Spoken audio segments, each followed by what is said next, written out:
In this video, we're going to find the volume of the solid using a double integral.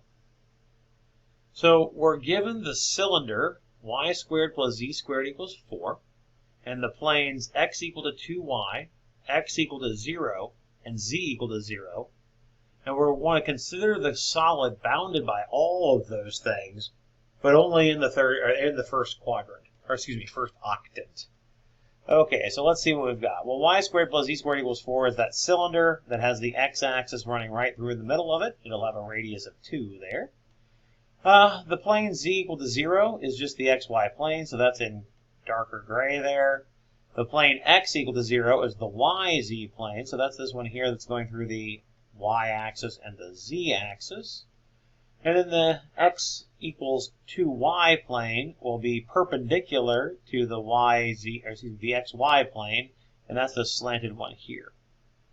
So, and then the first octant is what we're facing. So if we pull all those pieces out and look at the second picture, this rounded surface here is the cylinder that we're talking about. That's the y squared plus z squared equals 4. This would be the line x equals 2y down in the xy plane, and this would be your line y equals 2, because that's where the cylinder is coming down and smacking into the xy plane. And then here is your plane for x equal to 0, that backside.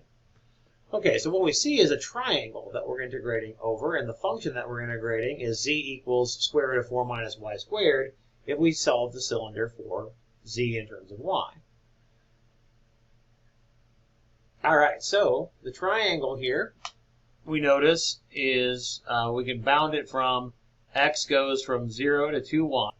So we're going from this x equal to 0 to x equal to 2y. And then your y's would go from 0 to 2.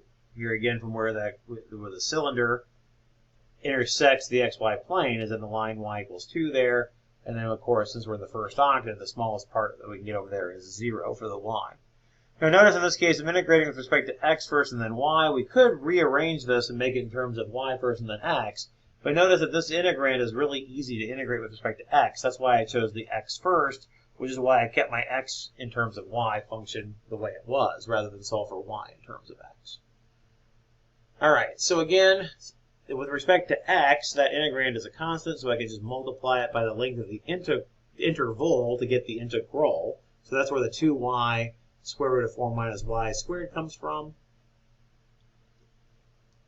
Now we just have a simple u substitution, because I noticed that the 2y is the negative of the derivative of the 4y squared.